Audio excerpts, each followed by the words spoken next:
नमस्कार बच्चों। देखो हमने पिछले लेक्चर में रेंज पढ़ा था। रेंज पे कुछ क्वेश्चंस किए थे। आज उसी रेंज को हम कंटिन्यू कर रहे हैं और रेंज पे कुछ क्वेश्चंस और करने वाले हैं। जो भी क्वेश्चन आपका लिखा हुआ है हमें सबकी रेंज फाइंड करनी है। क्लियर है? परिसर आपको ज्ञात करना है। क्लियर है? बढ़े आगे, चलिए आ जाइए। रेंज हम फाइंड करने हैं। फर्स्ट क्वेश्चन से हम सोल्व करते हैं। आप कंटिन्यू लिख लीजिएगा। पिछले लेक्चर में शायद हमने 7 क्वेश्चन किए थे, आप 8 से हेडिंग डाल लीजिएगा, 8, 9, 10 ऐसे डाल लीजिएगा। क्लियर है? फर्स्ट क्वेश्चन आ जाइए। फर्स्ट क्वेश्चन देखो, ये IIT JEE का क्वेश्चन है। 2002 में ये आपसे पूछा गया था रेंज इस फंक्शन का। चलिए y इक्वल टू में देखो, इस क्वेश्चन को मैं ऐसे लिख रहा हूँ, ध्यान से देखिएगा। x² + x + 1 + 1 x² + x + 1 + 1 upon x² + x + 1। तो फाइनली ये कैसा बन जाएगा बच्चों? 1 + 1 अपॉन x² + x + 1। ऐसा कुछ बनेगा क्या? ये आपको समझ में आया होगा। ये आपको समझ में आया होगा। अब देखो, अगर क्वेश्चन में ऑप्शन है ना, तो मैं इसे ध्यान से देखता हूँ। इसे ध्यान से देखता हूँ। ये जो क्वाड्रेटिक है, इसका d आ रहा होगा नेगेटिव, b² - 4ac नेगेटिव आ रहा होगा। मतलब ये क्वाड्रेटिक कैसी होगी? Always positive. ये हमेशा x के किसी भी वैल्यू पे आपको इसका आंसर पॉजिटिव मिलेगा। ये पॉजिटिव मिलेगा। फाइनली y कैसा होगा? हमेशा y कैसा होगा? हमेशा ग्रेटर देन 1। ये तो मुझे आइडिया लग गया क्वेश्चन देखते ही। ये आइडिया तो मैं लग गया। अब अगर आपके पास 4 ऑप्शन है तो आप उनमें से वो वाला ऑप्शन चूज करें जिसमें y ग्रेटर देन 1 आ रहा है। क्लियर? अगर यहाँ से आपका काम हो जाता है ऑप्शनली तो आपका क्वेश्चन सॉल्व। अदरवाइज हमें इसको सॉल्व करना पड़ेगा आगे फाइनली एक्यूरेट आंसर के लिए। अब देखो इसे सॉल्व करते हैं। मैं देखो इसका वैल्यू निकालने जा रहा हूँ। इसका वैल्यू निकालना है हमें। क्लियर है? तो देखो इसका वैल्यू निकालने के लिए मैं क्या करूँ? ये हमेशा पॉजिटिव तो होगा, पॉजिटिव होगा। इसका ग्राफ ऐसा कुछ आया होगा। मिनिमम वैल्यू इसका आएगा इसके वर्टेक्स पे और मैक्सिमम इसका होगा वैल्यू क्या? इनफाइनाइट। इसका मैक्सिमम वैल्यू तो आपको पता है। मिनिमम के लिए मैं इसे डिफरेंशिएट करता हूँ। क्लियर? डिफरेंशिएट करें। इससे लेट से मैंने मान लिया y1 equal to x² + x + 1। तो ये y1 डैश क्या हो जाएगा बच्चों? 2x + 1। इसे आपने 0 रखा, आपको x मिला -1/2। मतलब ये देखो वर्टेक्स का x कोऑर्डिनेट -1/2। आप क्या करें? x का ये वैल्यू उठा के कहाँ डाल दें? यहाँ डाल दें। आपको y1 का मिनिमम वैल्यू मिलेगा। y1 मिनिमम क्या हो जाने वाला है? डालें 1/4 -1/2 + 1। क्या आया? 3/4। ये आया 3/4। अब ध्यान से देखें, 3/4 किसका मिनिमम वैल्यू है? y1 का। इसका ये मिनिमम होगा तो ऊपर मैक्सिमम बनेगा। क्लियर है? ये मिनिमम होगा तो ऊपर मैक्सिमम बनेगा। मतलब आपको देखो y max 1 + 1 upon minimum value डालूं 3/4, तो ये बनेगा 4/3। सॉल्व करें, 3 + 4 7/3। क्लियर है? ये तो मैक्सिमम वैल्यू आया। मिनिमम वैल्यू के लिए देखें आप, y minimum equal to 1 + 1 upon इसका मैक्सिमम वैल्यू होना चाहिए। इसका मैक्सिमम वैल्यू क्या होगा? इनफाइनाइट। यहाँ मैंने डाला होगा इनफाइनाइट। 1/∞ किसको अप्रोच करेगा? 0 को। और ये मिनिमम वैल्यू क्या हो जाएगा? 1 हो जाएगा।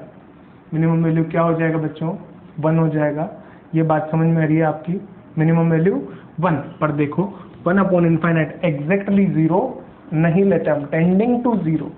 Tending to 0। तो ये जो मिनिमम होगा ना, इस पे इंटरवल आएगा कैसा? Open interval. इस पे आपको कैसा इंटरवल लेना पड़ेगा? ओपन। क्लियर है? बात समझ में आई होगी। ये क्लियर है आपको? तो देखो फाइनली मुझे y का जो रेंज मिला वो क्या मिला? 1 to 7/3। ये क्लियर है? 1 से 7/3।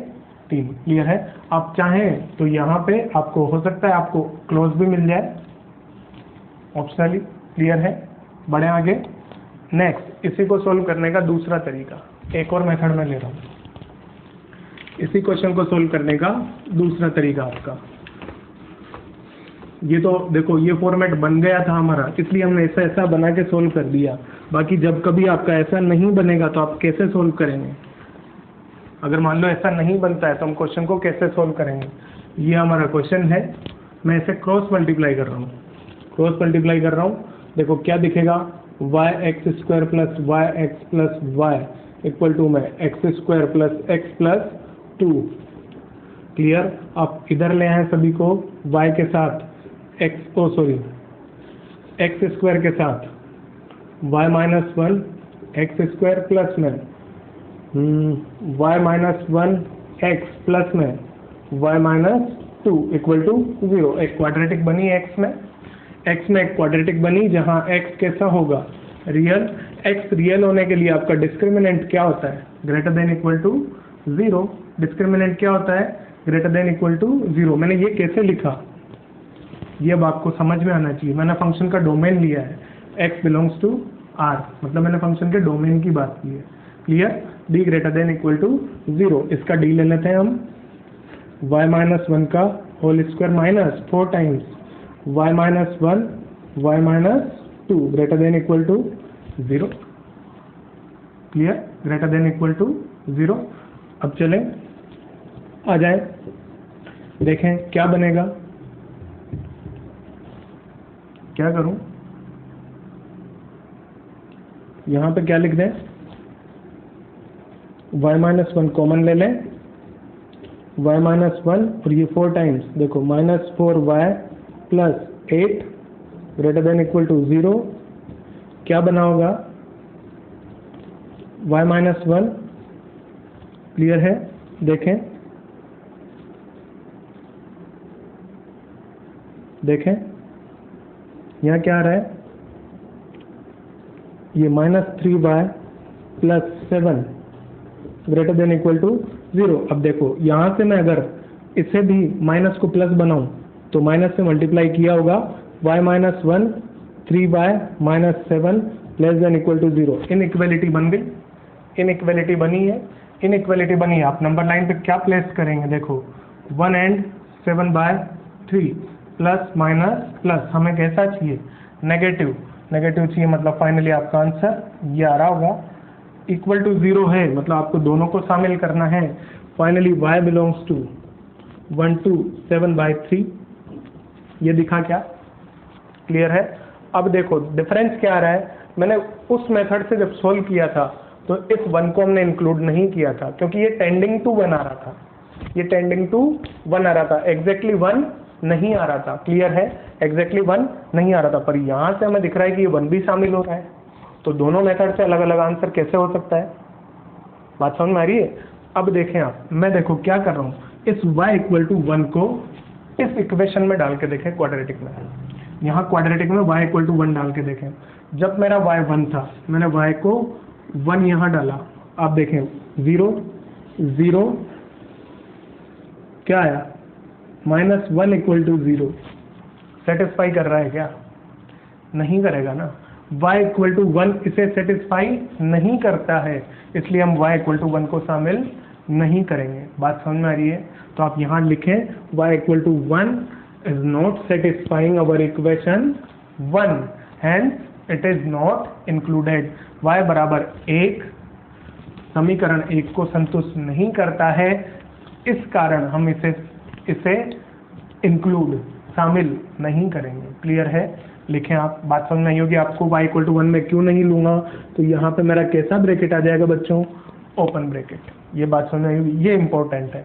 अब आपको ऑप्शन में दोनों दिखते हैं अगर, तो आप ये वाला टिक करके आएंगे। क्लियर है? ये चीज समझ में आई होगी। दोनों मेथड्स में डिफरेंस आ गया, देखो क्लियर है? आप बाउंड्री वैल्यूज को एक बार इसमें सेटिस्फाई करा के देख लें। ये समझ में आई के बाद लिखें फटाफट से। और देखो ये दोनों जो क्वेश्चन है ना, इस सेम पैटर्न पे क्रॉस मल्टीप्लाई करके d greater than equal to 0 करना होगा आपका। तो ये आपके दोनों होमवर्क हो जाएंगे। बस ये ध्यान रख लीजिएगा बाउंड्री वैल्यूज का। बाउंड्री वैल्यूज को आप एक बार इक्वेशन में डाल के देखें, वो सेटिस्फाई करती हैं आप शामिल करें, नहीं करती हैं उन्हें शामिल नहीं करें। क्लियर है? लिखें। नेक्स्ट क्वेश्चन नंबर 2 में ले रहा हूँ।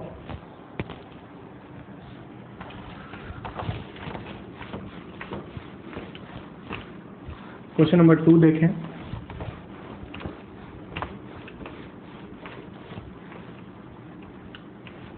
देखो 2 में आपको गिवन है क्वेश्चन में x belongs to -2 to 3, -2 to 3 आपको 1/x का रेंज फाइंड करना है। चलिए आ जाइए। x मुझे कैसा दिया हुआ है बच्चों, ये 3 से छोटा और -2 से बड़ा। अब ध्यान से देखें, मुझे क्या फाइंड करना है, 1/x। 1/x तो मैंने ये लिखा जो ये सही है क्या, ये क्या करेक्ट होगा? नहीं, मैं x को 0 नहीं ले पाऊंगा अभी। x को 0 लिया होगा, देखो 1/x है ना।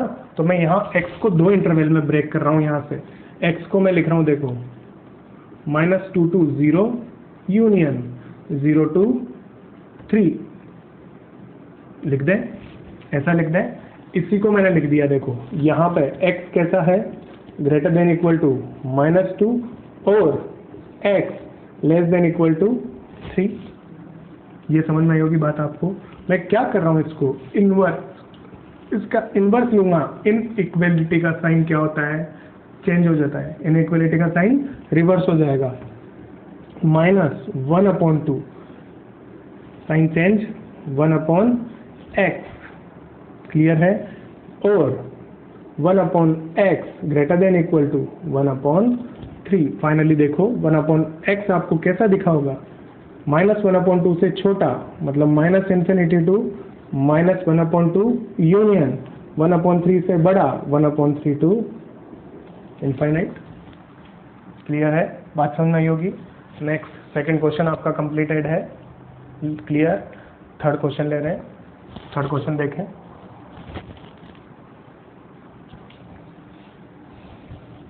चले क्वेश्चन नंबर 3। देखो बेसिक ये प्रॉपर्टीज भी बोल सकते हैं हम इस टाइप के क्वेश्चंस को। ये इनवर्स वाली प्रॉपर्टी हो गई, आपको x दिया था तो इसे क्वेश्चन बना के मैंने आपको समझा दिया है। नेक्स्ट भी आप देखें, अंडर रूट में अगर लिखा हुआ है तो इस केस में क्या होगा, जैसे मैं डायरेक्टली बात कर लूँ किसकी, यहाँ पे इस केस में x² माइनस एक्स की, x² माइनस एक्स की। तो आप देखें अंडर रूट जब भी सोल्व होता है ना, ये आपको हमेशा ग्रेटर देन इक्वल टू 0 ही मिलेगा। मैं जानता हूँ ये मुझे हमेशा ग्रेटर देन इक्वल टू 0 ही मिलेगा। ये समझ में आई क्या बात, ग्रेटर देन इक्वल टू 0 ही होगा। x 1 डाले 0 मिल रहा है, ये नेगेटिव तो कभी नहीं होगा ना, क्योंकि अंडर रूट है, हम जानते हैं अंडर रूट हमेशा हमें पॉजिटिव आंसर देता है। तो मैंने लिख दिया ये जो अंडर रूट था ये कैसा था, ग्रेटर देन इक्वल टू 0। अब मैं क्या करूं, मैक्सिमम वैल्यू इसका क्या होगा, देखो ये क्वाड्रेटिक है, क्वाड्रेटिक का maximum value infinite. Under root के अंदर इनफाइनाइट सोल्व होगा, क्या मिलेगा, इनफाइनाइट मिलेगा क्या, बोलिए इनफाइनाइट मिलेगा क्या? ये समझ में आया होगा आप लोगों को, इनफाइनाइट मिलेगा। नेक्स्ट इनफाइनाइट मिलने के बाद आप क्या करिएगा, इसका इन्वर्स ले लें। इन्वर्स ही तो लिया है मैंने। देखो अभी ये क्या बनेगा, 1/√x² minus x sign change 1/∞ और ये 1/0। क्लियर है, 1/∞ 0 और 1/0। बोलिए इनफाइनाइट। तो फाइनली आपका जो ये y था ये कैसा मिला, ओ सॉरी 0, इधर तो 0 आएगा और इधर क्या आ गया, ये infinite. y belongs to 0 to infinite. समझ में आया होगा आपको, ये समझ में आया होगा, क्लियर है। इक्वलिटी तो लगेगी ही नहीं, इनफाइनाइट है तो बात समझ में आ गई, क्लियर है। नेक्स्ट क्वेश्चन नंबर 4 में देखता हूँ। क्वेश्चन नंबर 4, चलिए देखो 4 में भी मैं वो चीज़ पकड़ूंगा जिसके बारे में मुझे पता है। फोर्थ क्वेश्चन आप देखेंगे, मैं वो चीज़ पकड़ के चलूंगा यहाँ पे जिसके बारे में मुझे पता है। मुझे कोस के बारे में पता है, मैं जानता हूँ कोस x जो मेरा होता है ना वो कैसा होता है, -1 से बड़ा और 1 से छोटा। क्लियर है। अब इसे आप 2 से मल्टीप्लाई कर दें तो 2 cos x ये कैसा हो जाएगा, 2 से छोटा और -2 से बड़ा। क्लियर है। मैं इसमें 1 सब्ट्रैक्ट करूं, 1 सब्ट्रैक्ट किया होगा -3, 2 cos x 1 सब्ट्रैक्ट कर दिया, और सॉरी 1 सब्ट्रैक्ट कर दिया 1। अब इन्वर्स ले लें, इन्वर्स लिया होगा sign change 1/3 1/2 cos x minus 1 कैसा आया 1। अब देखो अब यहाँ क्या हुआ 1 से बड़ा और माइनस 1/3 से छोटा, ये कैसे पॉसिबल है, ये कैसे पॉसिबल है, इसे कैसे लिखेंगे आप देखो आइडेंटिफाई करें क्या गड़बड़ हुई है, आइडेंटिफाई करें, आप आइडेंटिफाई करें क्या गड़बड़ हुई है।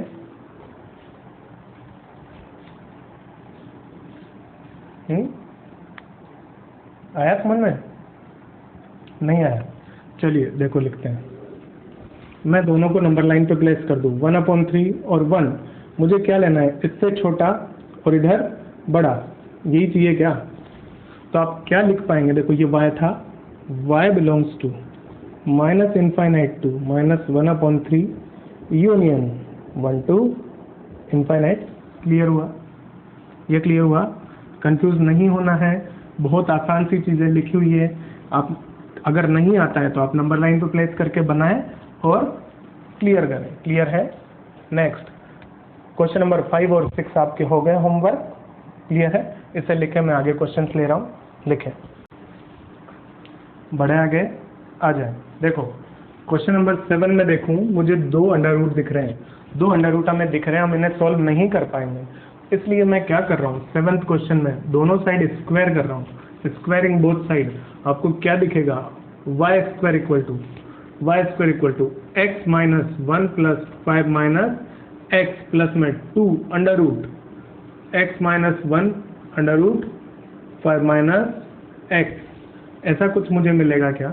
अभी देखें, ये x से x कैंसिल, क्या मिला, सॉरी ये क्या मिला 4 प्लस में 2 अंदर मल्टीप्लाई कर लूँ, अंडर रूट में मल्टीप्लाई कर लूँ, क्या दिखेगा माइनस एक्स स्क्वायर, ये देखो 5x प्लस x 6x और माइनस 5, ऐसा कुछ आपको दिखेगा क्या, y स्क्वायर ये कुछ दिखेगा, ये क्लियर है, x square minus 6x clear है क्या।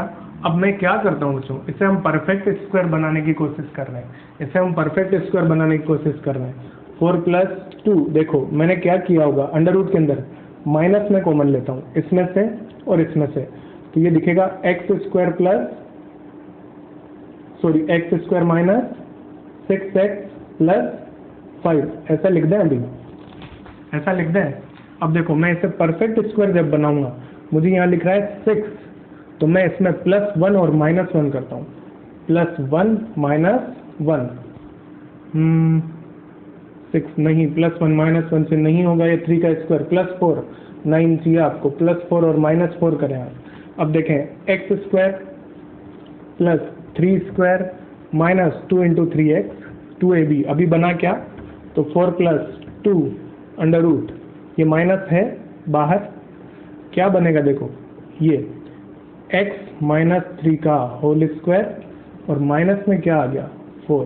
क्लियर है बच्चों, तो इसे मैं क्या लिख दूँ 4 + 2 under root 4 minus x minus 3 का होल स्क्वायर लिख दें, ऐसा क्लियर है।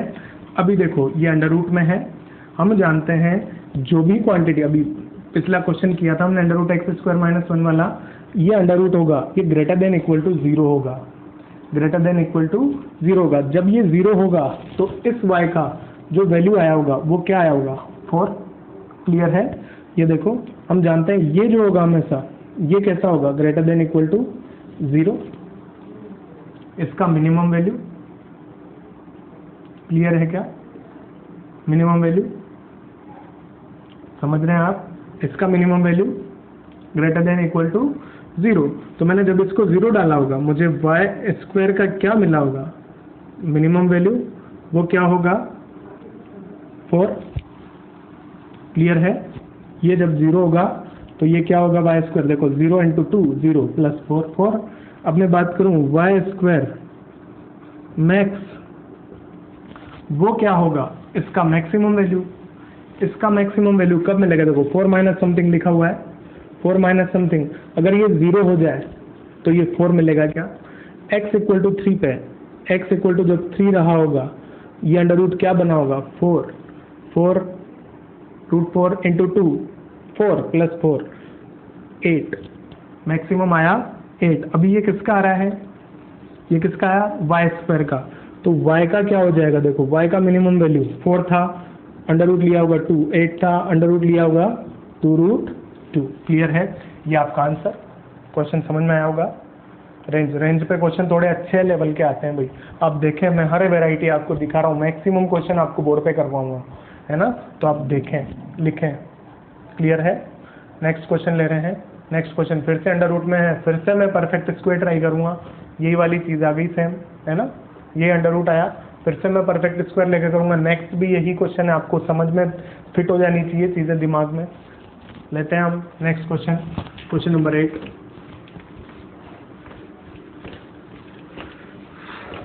हम परफेक्ट स्क्वायर बनाने की कोशिश करते हैं। अंदर परफेक्ट स्क्वायर हमारा बन जाएगा, अपना काम हो जाता है। क्लियर है भाई? चलें आ जाए, परफेक्ट स्क्वायर बनाते हैं। चलें, y equal to under root के अंदर दिख रहा है आपको 3 minus 2x minus x square minus 2x, दोनों माइनस के साथ है। अगर मुझे -1 मिल जाए तो मेरा काम हो जाएगा, है ना? तो मैं इसे लिख देता हूँ।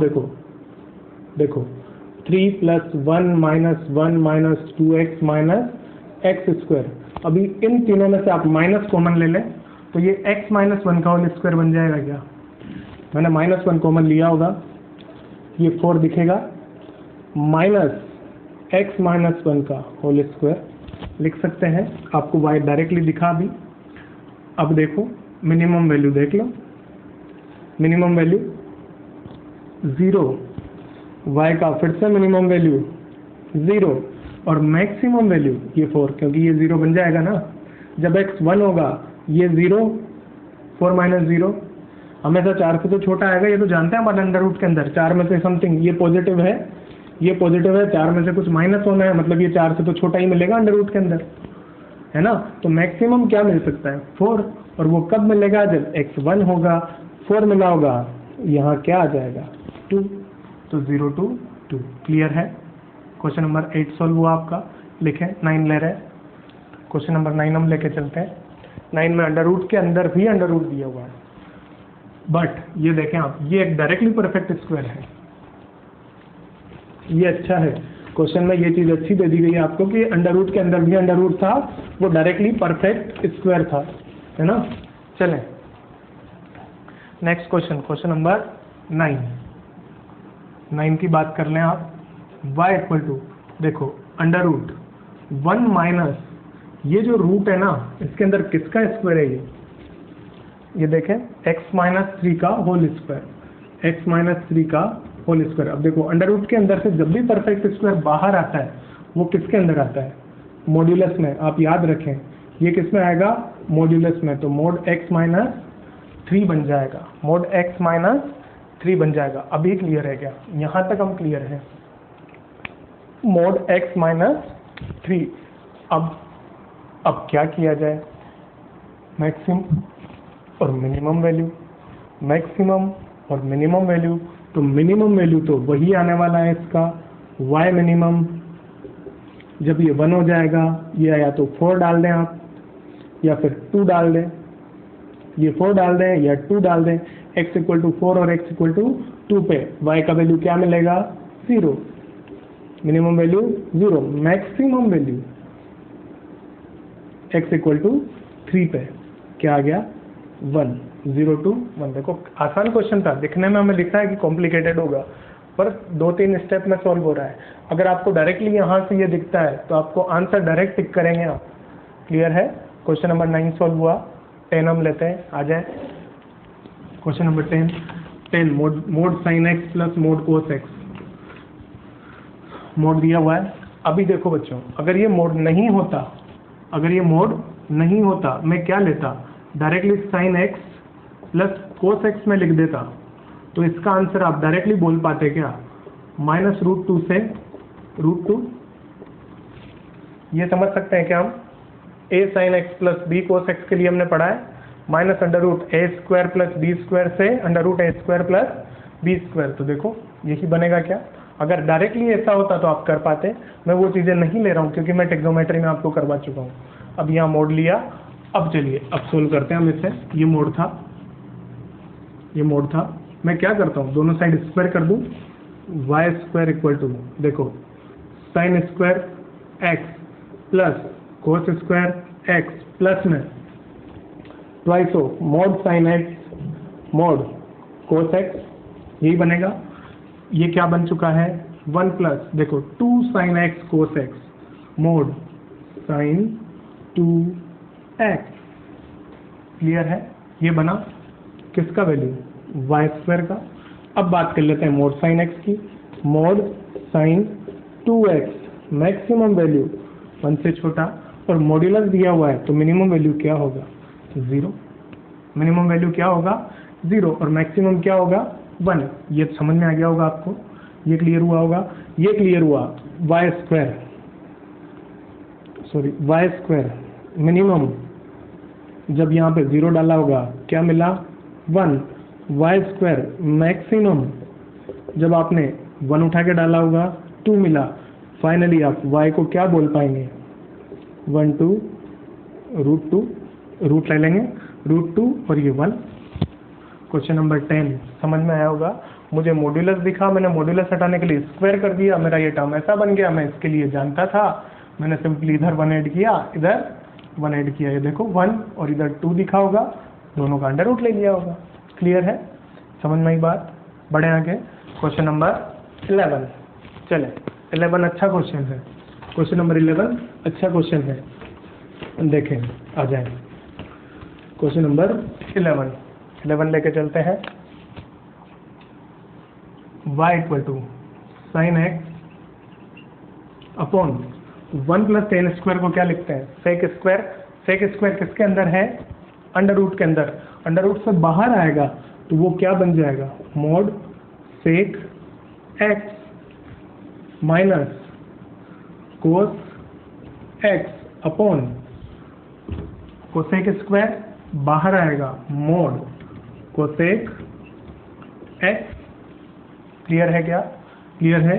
क्या लिख दूं, क्या लिख दूं, sine x mod cos x minus cos x mod sine x। अभी देखो बच्चों, मॉड्यूलस लगा हुआ है तो डायरेक्टली मैं इसे फॉर्मूला तो नहीं बोल पाऊंगा, इसे हम डायरेक्टली फॉर्मूला तो नहीं बोल पाएंगे। Sine x cos x minus cos x sine x, है ना, इसे हम डायरेक्टली कुछ नहीं बोल पाएंगे। अब देखो पहले मैं बात कर लेता हूँ, अगर आपसे पूछा जाए इसका डोमेन, इसका डोमेन, तो इसका डोमेन क्या होगा, इस फंक्शन का डोमेन क्या होगा, आप पता कर सकते हैं क्या इसका डोमेन। इसका डोमेन देखो, यहाँ देखो साइन का डोमेन रियल, रियल सेक और कोस था, मतलब x आपका सेक को 0 नहीं बनाए और कोसेक को भी 0 ना बनाए। सेक 0 कहाँ होता है, vertical axis. Clear, cosec horizontal axis. तो वर्टिकल और हॉरिजॉन्टल एक्सिस को आपको हटा देना है, बाकी सब ले सकते हैं क्या। मतलब इसका अगर डोमेन की बात करूं तो डोमेन मेरा हो जाएगा real number minus n pi और 2n+1 pi where n belongs to integer, ये डोमेन होगा। ऐसा लिख सकते हैं। ये हॉरिजॉन्टल एक्सिस हटा दी, ये वर्टिकल एक्सिस हमने हटा दी, अगर डोमेन पूछा जाता तो, और डोमेन पूछा तो नहीं जा रहा है। क्लियर है ना। अब देखो मैं इस फंक्शन को डिफाइन करता हूँ, ये पॉजिटिव कब खुलेगा, ये पॉजिटिव कब खुलेगा, है ना। तो y को हम डिफाइन कर रहे हैं, y इक्वल टू, मैं डिफाइन कर रहा हूँ अलग अलग क्वाड्रेंट में। फर्स्ट क्वाड्रेंट जब 0 से π/2 आपने लिया हो, x 0 से π/2 लिया हो, क्लियर है। 0 को शामिल कर देते हैं यहाँ पे, π/2 को नेक्स्ट में कर देंगे, π/2 से पाई, पाई से 3π/2 और फाइनली ये 3π/2 से 2π। इस रेंज में मैं फंक्शन को डिफाइन कर रहा हूँ। क्लियर। अब देखें फर्स्ट क्वाड्रेंट में कोस के साथ पॉजिटिव, साइन के साथ पॉजिटिव, दोनों मॉड्यूलस पॉजिटिव लेंगे। Sign x cos x sine x, 0 दिखा क्या? 0 दिखा। सेकंड देखें, सेकंड क्वाड्रेंट में कोस नेगेटिव, क्या आया होगा? माइनस, बाहर आया होगा sine positive, minus, overall minus बाहर आ जाएगा। कैसा बनेगा देखो, minus sine x cos x minus cos x sine x, add कर दें, -2 times sine x cos x, तो ये क्या बन जाएगा? -2 sign, minus sign 2x, sign 2x का फॉर्मूला बन गया ना बच्चों? क्लियर है? थर्ड क्वाड्रेंट में आ जाएं। थर्ड क्वाड्रेंट में कोस कैसा होता है? नेगेटिव, साइन भी कैसा होता है? नेगेटिव, माइनस प्लस कैंसिल, फिर से क्या है ये? 0, थर्ड क्वाड्रेंट में 0। फोर्थ की बात करें, फोर्थ में ये पॉजिटिव ये नेगेटिव, पॉजिटिव मतलब sign x cos x plus sign x cos x, ये क्या बनेगा? Sign 2x। क्लियर है? ये फंक्शन की डेफिनेशन हुई, ये फंक्शन की डेफिनेशन हुई। देखो फर्स्ट क्वाड्रेंट में 0 मिलेगा, थर्ड क्वाड्रेंट में 0 मिलेगा, बाकी क्या आ रहा है? माइनस साइन और साइन। आपको सिंपली रेंज किसका लिख देना है? किसका रेंज लिख देना है? साइन का रेंज किसका आ जाएगा? यहाँ से डायरेक्टली आप किसका रेंज लिख पाएंगे? साइन का ही तो रेंज मुझे लिख देना है ना भाई। ये किसकी बात हो जाएगी? डायरेक्टली साइन पे बात हो जाएगी क्या? हम डायरेक्टली साइन की बात कर सकते हैं। क्लियर है? और देखो साइन की बात तो कर रहे हो, आपके डोमेन में क्या नहीं है? डोमेन में क्या नहीं है? ये 0 डोमेन में नहीं था, ये π/2 भी डोमेन में नहीं था, ये भी डोमेन में नहीं था। क्लियर है? इसीलिए मैंने डोमेन लिखा था यहाँ पे। क्लियर है? अब समझ में आई होगी बात। ये डोमेन में थे ही नहीं हमारे, तो हम इनको इंक्लूड नहीं करेंगे। बाउंड्री वैल्यूज तो आपके इंक्लूडेड है ही नहीं, बस क्वाड्रेंट के अंदर अंदर की बात होगी। तो ये यहाँ से साइन आपको y क्या देगा? -1 से 1, दोनों को शामिल नहीं किया क्योंकि मेरी ये हॉरिजॉन्टल और वर्टिकल एक्सिस भी शामिल नहीं है यहाँ पे। क्लियर है? ये छोटी छोटी चीज़ें बहुत बेसिक है, ये ध्यान रखना पड़ेगा। क्लियर है? लिखें, फटाफट से लिखें। नेक्स्ट क्वेश्चन नंबर 12 ले रहे हैं। 12 में आप इसे सोल्व कर लेंगे तो ये आसान हो जाएगा, है ना? 12 इतना ज़्यादा टफ क्वेश्चन नहीं है। चलें आ जाए क्वेश्चन नंबर 12।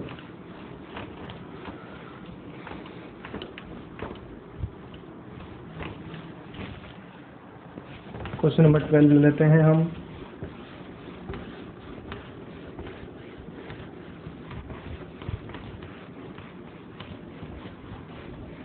चलिए इसे लिखता हूँ,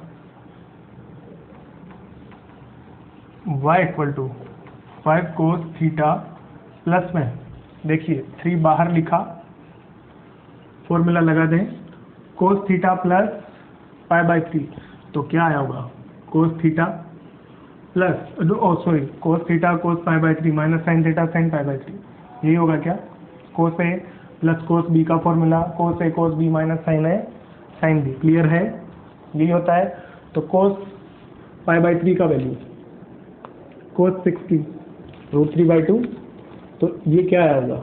√3/2 cos theta minus sine theta sine π/3, sine π/3 का वैल्यू 1/2 साइन थीटा प्लस 3, ऐसा कुछ दिखेगा। सोल्व करें, क्या दिखेगा? 3√3, मतलब फाइनली कोस कैसा दिखा? 5